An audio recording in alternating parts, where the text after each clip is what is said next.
देवउठनी एकादशी है। संपूर्ण भारत की भूमि पर, संपूर्ण विश्व में आज भगवान कृष्ण, शालिग्राम जी भगवान और तुलसा मैया का मंगल विवाह हो रहा है। संपूर्ण विश्व में, पूरी भारत की भूमि पर पूरे सनातनी भाई बहन आज शालिग्राम जी के साथ में, लड्डू गोपाल जी के साथ में, भगवान नरेंद्र के साथ में तुलसी जी का मंगल विवाह करेंगे। हम भी चाहते हैं कि आप भी मंगल विवाह करें, पर निवेदन है आप भी भीष्म पितामह जैसे आज भगवान से कह देना, भोलेनाथ मैं भी अपनी बुद्धि रूपी बेटी को तुझे समर्पित कर रहा हूँ। कर्म गति के कारण इतनी अच्छी थी, इतनी बढ़िया थी, पर केवल तेरे ललाट पर जो लिखा हुआ था कर्म की गति का खेल लिखा हुआ था, उसने तुझे अच्छे से पूरा बना दिया।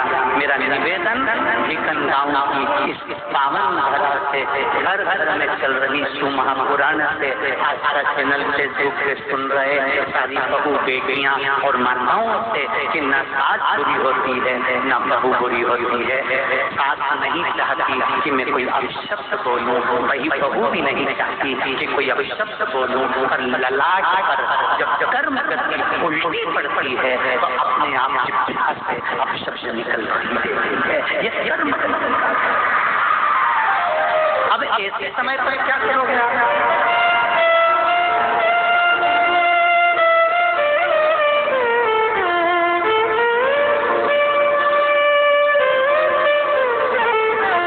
समय पर क्या किया जाए?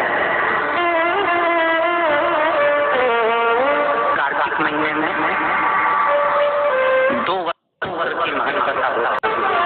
ध्यान लगाना जरा, जितनी भी माताएं बैठी हैं, चाहे वो सासू माँ हो चाहे बहू हो, बेटियां भी कभी न कभी बहू बनेगी और आप भी कभी न कभी सास बनेंगे।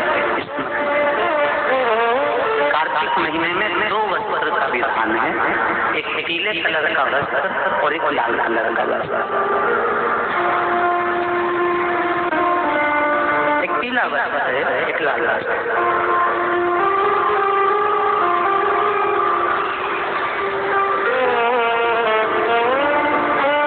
आज देवउठनी एकादशी है। ऐसी कोई माता नहीं होगी जो अपने घर में तुलसी जी का पूजन नहीं करेगा।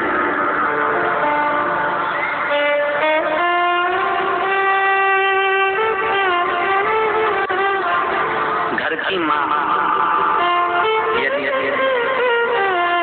आज देवउठनी एकादशी से लाल वस्त्र बैकुंठ, वैसे तो पचवीगन का महत्व बताया गया है स्कंद पुराण में, जो 5 दिन की पूजे होते हैं।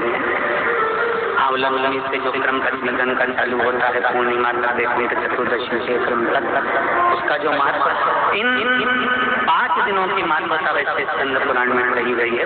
पर आप समझें उसको, लाल वस्त्र अगर कार्तिक महीने में तुलसा महारानी पर ओढ़ाया जाता है और वही वस्त्र बाद में रख लिया जाता है संभाल कर, तो उस घर में किसी कर्म गति के कारण भी अगर अपशब्द निकल रहे होते हैं तो वो अपशब्द वो वस्त्र रोक लेगा। वो वस्त्र रोक, कौन सा वस्त्र?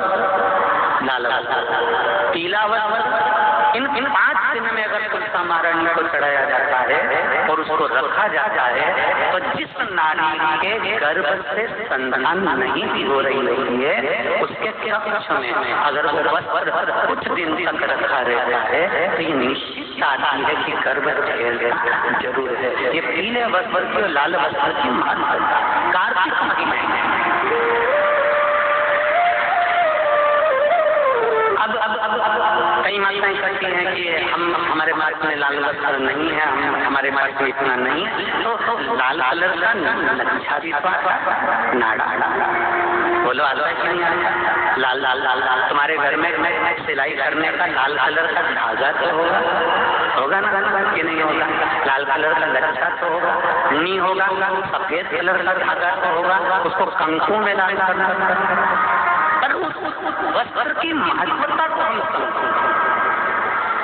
जैसे बांस की पिटारी में ये तो तुम लोगों की परिभाषा है। आजकल की माताएं तो सुहाग का सामान प्लास्टिक की टोकरी में रख देती है, पर हमारे यहाँ नहीं लिखा कि प्लास्टिक की डलिया में सुहाग की सामग्री दो। हमारे यहाँ कहा कि जो वंश बढ़ावे, ये जो वंशकार होते हैं ना, बांस बनाने वाले होते हैं, वंशकार होते हैं, इनको तो तुम्हें रोज धन्यवाद देना चाहिए। जो बांस का टोकरी बनाते हैं, सुपड़ा बनाते हैं, बांस का सामान बनाते हैं। आज भी विवाह में हमारे यहाँ मंडप भी बांस का होता है, सुपड़ा भी बांस का, डलिया भी बांस की। सबसे पहले खलमटकी अगर आती है शादी के ब्याह में, सबसे पहले मिट्टी आती है, बांस की टोकरी में आती है। नियम क्यों? क्योंकि जिसकी शादी में मट्टी, इधर जिसकी शादी में मट्टी बांस की डलिया में आती है, उसको संतान के लिए डॉक्टर को दिखाने की जरूरत नहीं। जिसकी शादी की शुरुआत प्लास्टिक की डलिया से होती है, फिर उसको टेस्ट करवाना नहीं पड़ता।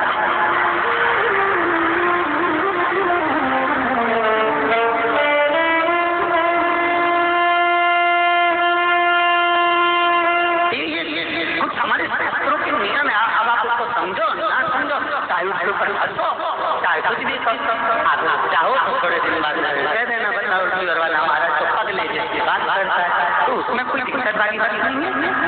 पगले का आवाज हमको ही मिलने वाले, उसमें कोई दिक्कत वाली बात नहीं। हम सबको समझो कि हमारे सनातन धर्म में ये वंशकार, बांस का सामान बनाने वाले, बांस की डलिया बनाने वाले, बांस का सुपड़ा बनाने वाले, सबसे पहले ये वंशकार हुए, फिर खवास नाई ये हुए, फिर कर्मकार हुए, जूता चप्पल बनाने वाले, फिर अन्य जितने जूता चप्पल बनाने वाले, फिर अन्य जितने हमारे यहाँ, इनको लोग कहते हैं कि इनको हमारे यहाँ से हटा दिया, ऊंची जाति वाले ने पीछे हटा दिया।